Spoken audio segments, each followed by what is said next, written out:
Hey, everyone. How is everyone doing? Is it the afternoon? Oh, it's still the morning. It's 11:43. Technically, it's still the morning. Well, I just came on today because I didn't want to wait to share this news. Hey, Mindy, how you doing? I didn't want to wait to share this news. So I wanted to come on because I'm in a Get Clients Challenge. And one of the tasks that we were tasked to do was to interview at least 3 people, but they want us to go as far as 25.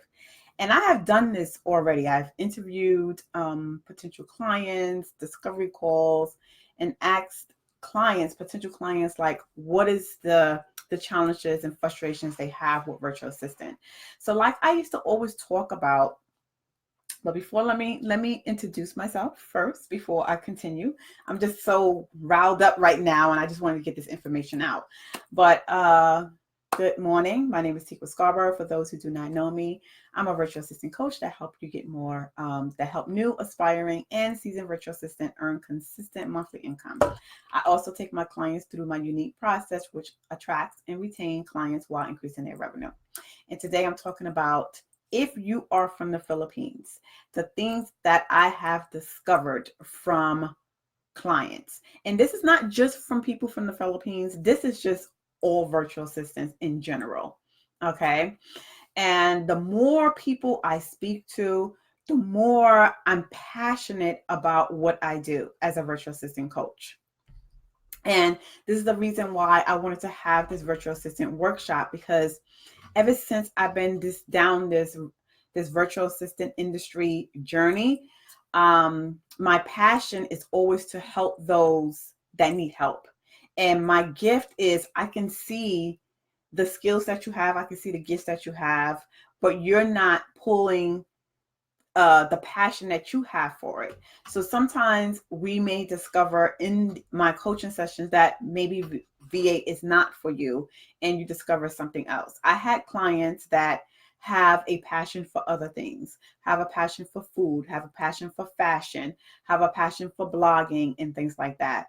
And that's where my coaching sessions went to, where we discover what their passions and their gifts were, and that's what they decided to do instead of going the VA industry route.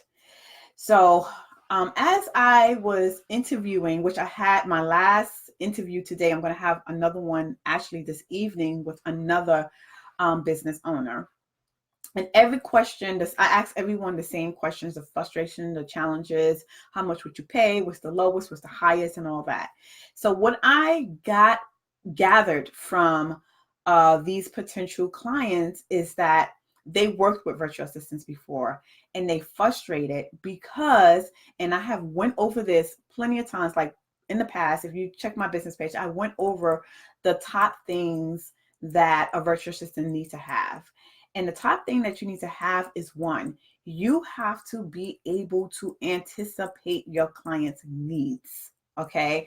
That is the top most important thing that a entrepreneur or client wants. They want you to anticipate their needs. Now, this is real life. When someone starts a job, regardless of your skills or what you know or what systems that you worked on, you still have to train someone on your systems or how you work or on the process. That goes without saying. Okay. But the clients want the virtual assistants to be able to, if you are a skillful virtual assistant, they want you to be able to come in, audit, take a look at the processes, and let them know what is wrong, what's working, and what's not working. It's all good to be an executive support, but nowadays they're not looking just for executive support. They're looking for you to be their partner, not just a virtual assistant.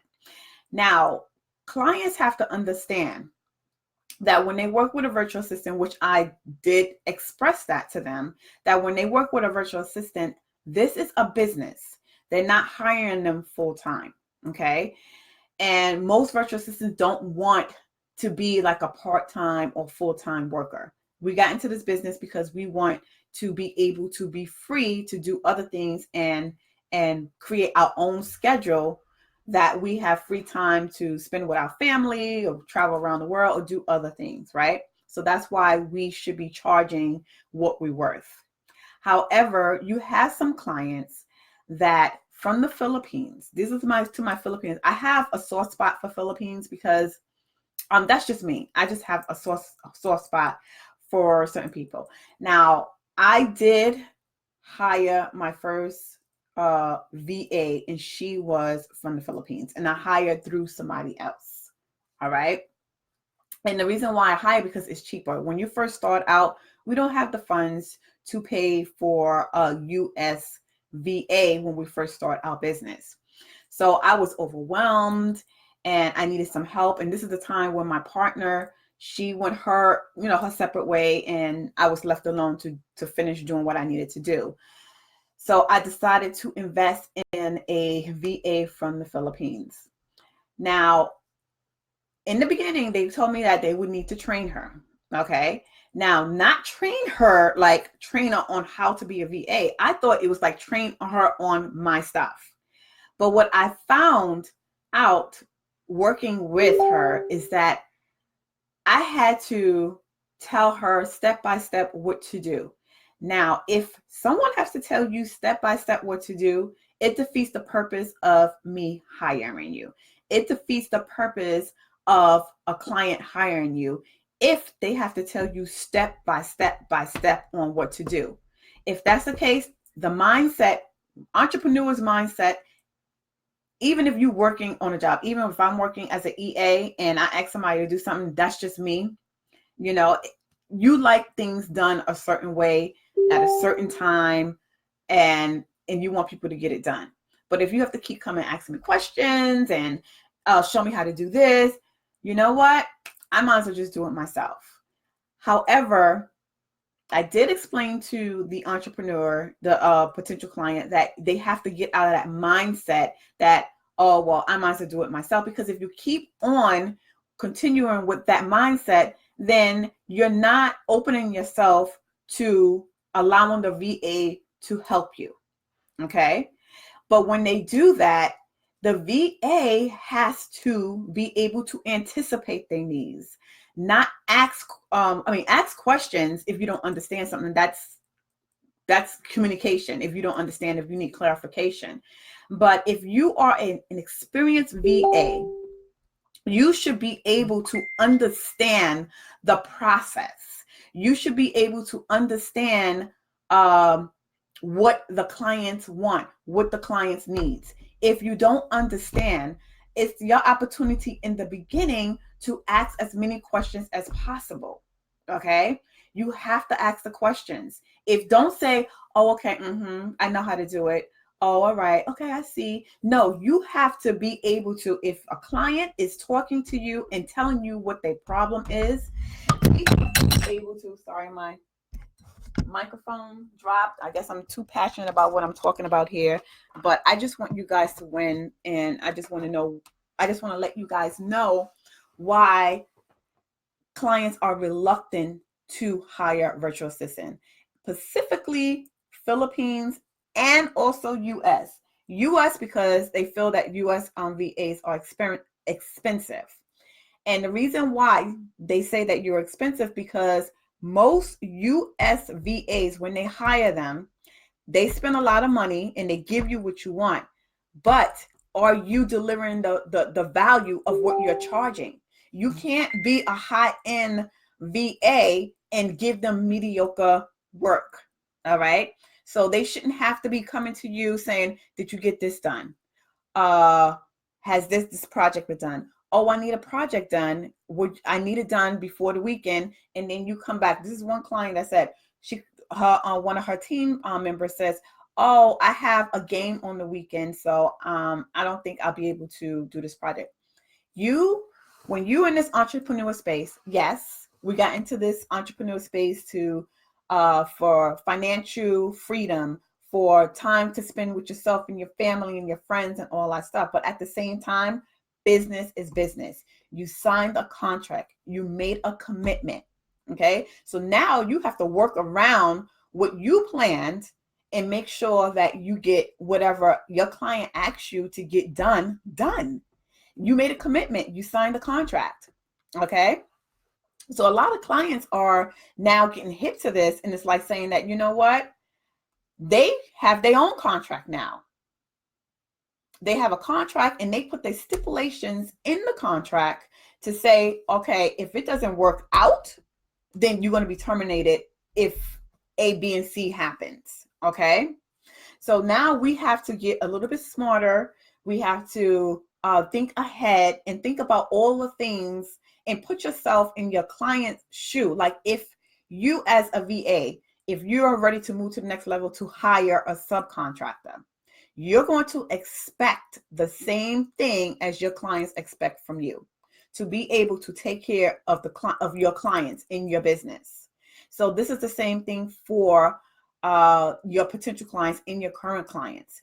If they are paying top dollars, if they're paying you $45 and $55 an hour, then you best believe that you need to deliver on what you promise at the discovery call or the time of the contract. So a lot of clients are not hiring VAs. One from the Philippines. Now let me get to the Philippines. Philippines, you have to learn how to anticipate your client's needs. I know that I have met a lot of Philippines that speak very well English. You could barely hear the accent or do not hear the accent at all. Some of them have excellent writing skills.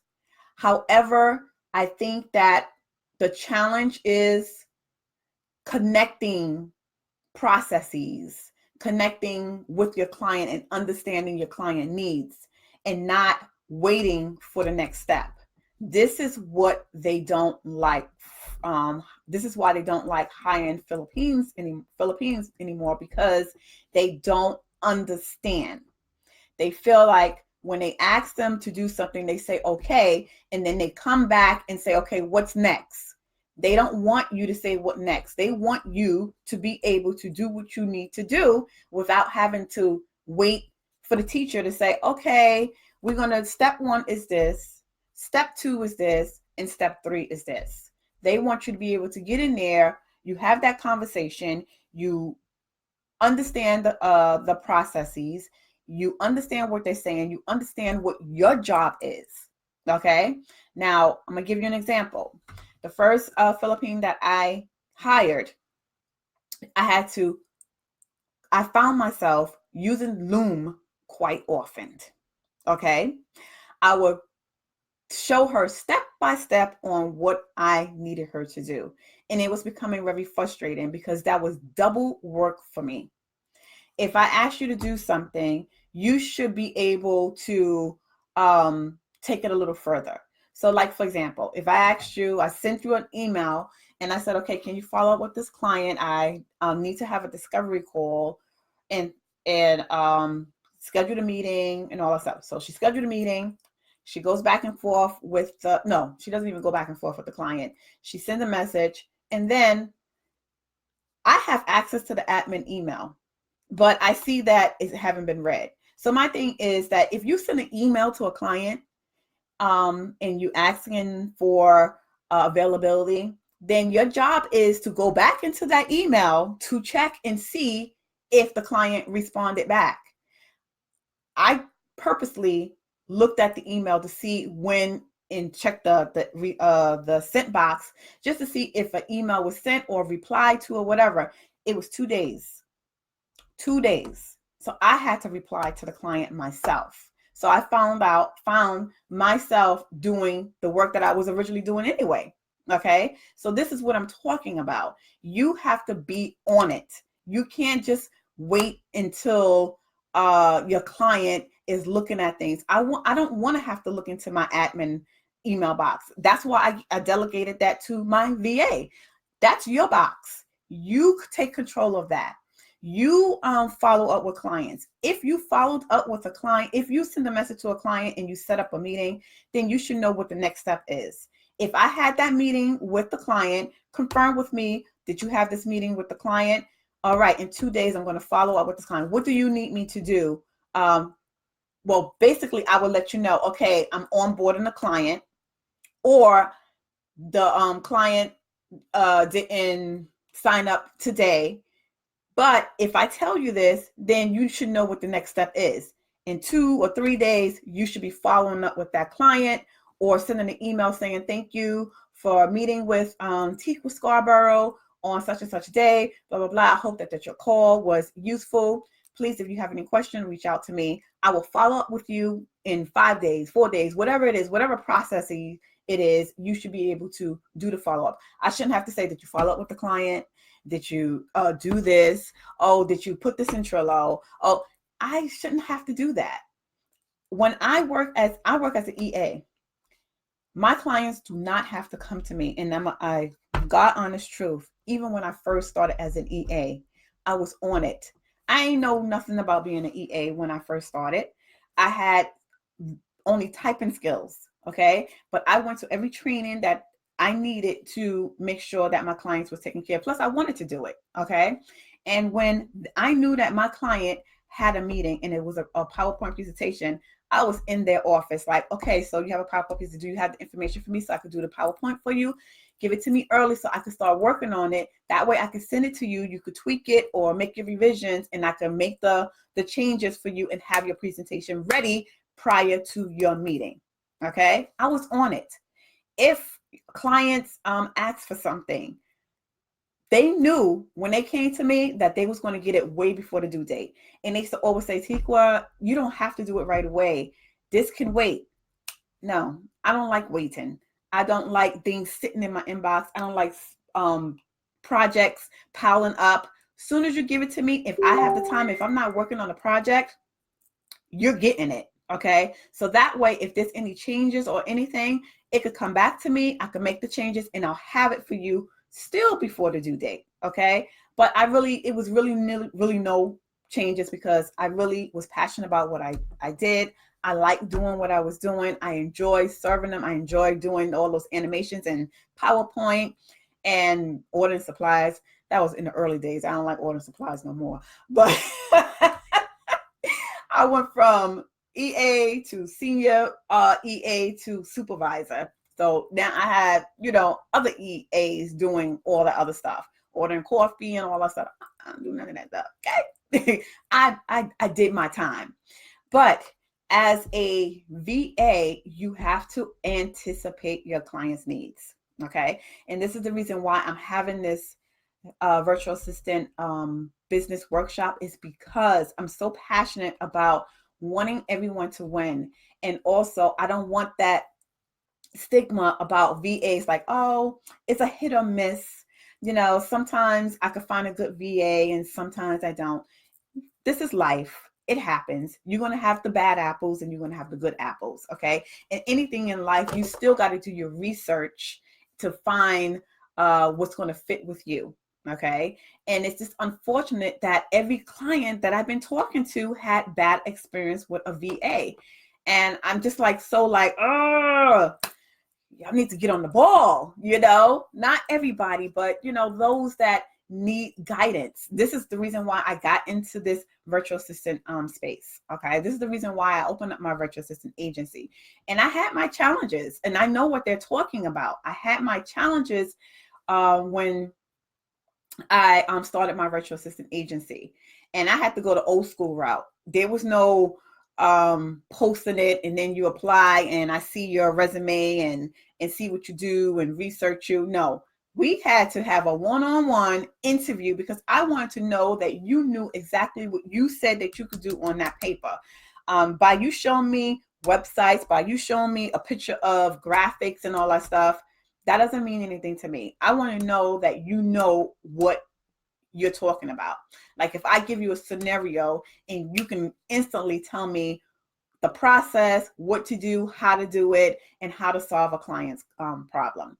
Not all the time when you do interviews that, people may know how to talk the talk and know how to work their way around certain things. Because I did do interviews all the time at work. I interview EAs all the time.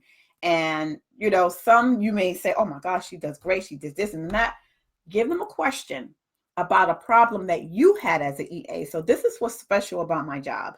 We EAs are supervisors. So we've been doing it for 20 plus years. So we know all the scenarios, we know all the attitudes, we know everything about being an AA. So when another EA comes in and they want to try to chump us and saying, I can do this and I can do that. Okay, so since we on that question and you said something about, Excel and all that stuff.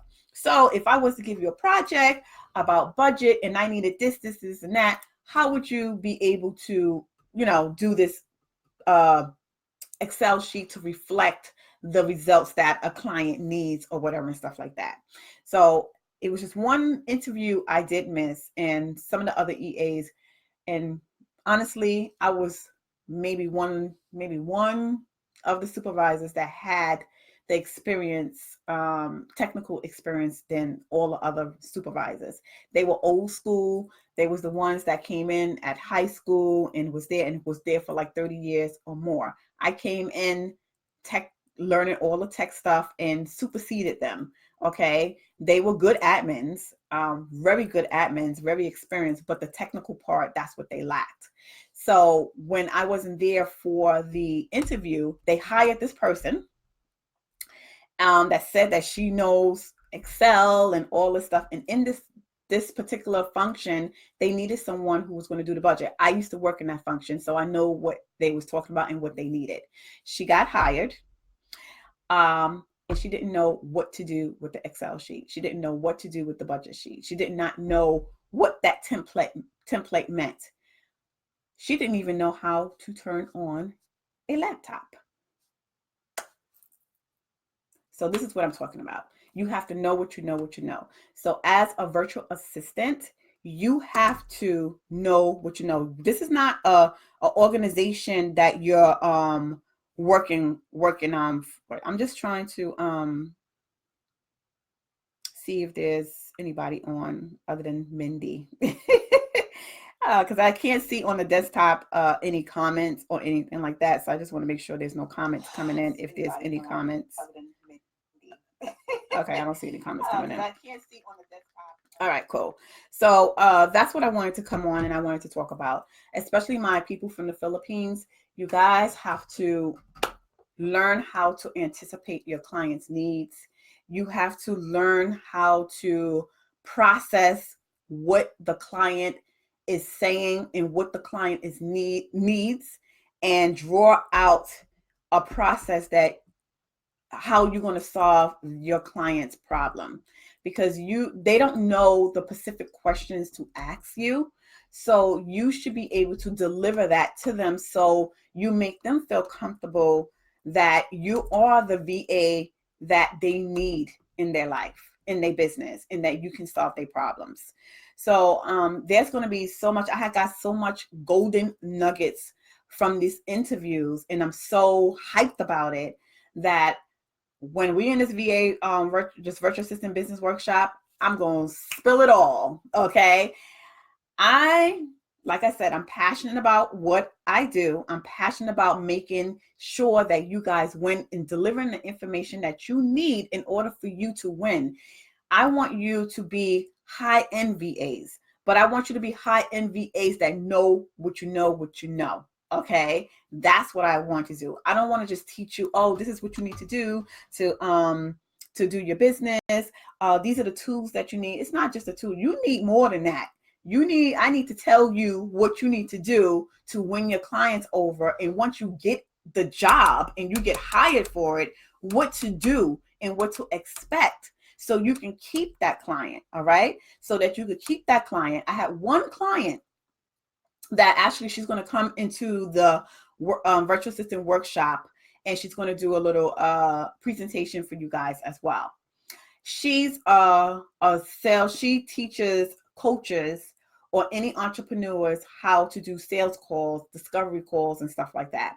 So I'm going to partner with her to kind of integrate some of those trainings with my company, where we'll possibly do it together. And she's going to come into the virtual assistant business workshop to give you like a high level overview of a sales call and what you should do, what questions you should be asking to land that client. All right? Okay.